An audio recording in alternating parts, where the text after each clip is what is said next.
KTM recently took the internet by storm by launching the new 390 Adventure X variant, which misses out on some features, but it's also substantially more affordable than the standard model of the 390 Adventure.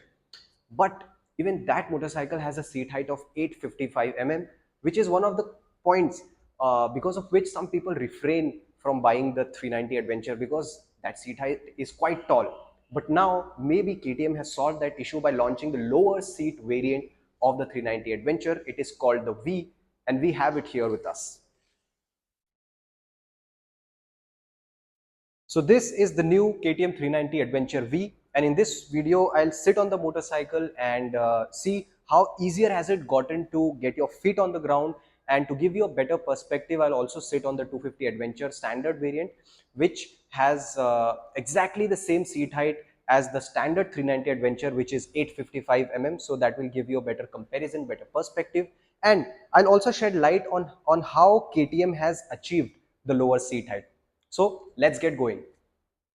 So how has KTM achieved this lower seat height? They have basically replaced the older rear monoshock with a different one, which brings down the seat height by 21 mm, 834 mm basically, and that's the figure we have been given by the showroom people. And so existing or the new owners can opt for this lowering kit to bring down the seat height. But this 834 figure has been given by the showroom. And if you check the global website of KTM, the seat height is mentioned 830 and 855. So as of now, we are not sure which one of these 830 and 834 mm is this model. But this is lower than the 855 standard seat height. Now let's get to the ergonomics bit.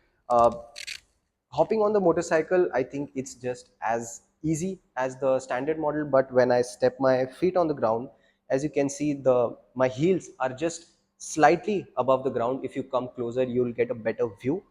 So, and for your reference, I'm 5 feet 11 inches, so this is how easily I can get my feet on the ground. Now if I move to the 250 Adventure, which has a seat height of 855 mm, same as the standard 390 Adventure. Okay, when I hop on this back to back, I can actually feel the difference in this is slightly more difficult to get on.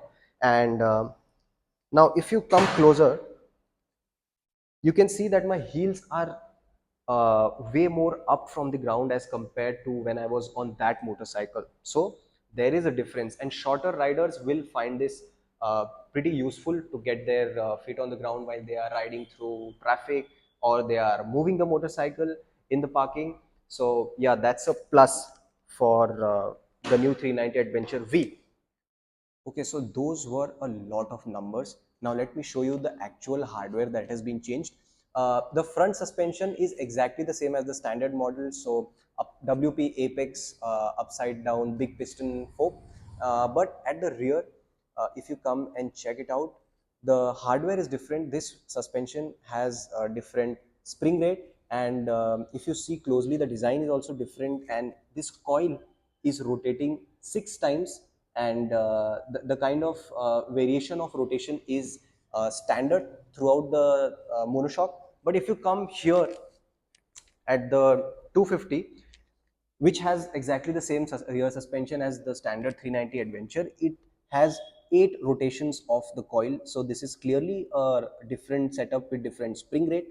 So that's the main difference, and that's how KTM has gained the lower seat height. But one interesting bit here is that as we have got to know from the showroom people, that the ground clearance hasn't changed, so it has still remained 200 mm. So that's a big advantage because, well, if you go off-roading and you roll over rocks or ruts or ditches or whatever, so your underbelly, chances are that underbelly won't scrape, or it will only scrape if it would have happened on the standard model. So that's a big plus. So that was all about the ergonomics of the motorcycle, the ground clearance and the seat height. Apart from that, this motorcycle, the 390 Adventure V, remains the same as the standard variant. So you continue to get a 373cc liquid cooled single cylinder engine, which churns out about 43 bhp of power and 37 newton meters of peak torque, and it comes mated to a 6-speed gearbox with an assist and slipper clutch with a quick shifter, and there is traction control as well. There is a switchable dual channel ABS also, And so 390 Adventure in our books is a very attractive proposition, and this engine in particular is a very nice motor if you want to, if you like to ride motorcycle fast and hard, because all the power, most of the power is concentrated towards the mid range and the top end. So you really have to rev the guts out of this engine to extract all the performance and enjoy this motorcycle. And apart from that, you continue to get full LED lighting system. You get this very fancy TFT instrument cluster, which gets Bluetooth connectivity, different theme options, and it has a lot of data to show. Also, the price of the 390 Adventure V is the same as the standard model 3.38 lakh ex showroom. And so, what do you think of this 390 Adventure V from KTM? What do you think of the idea?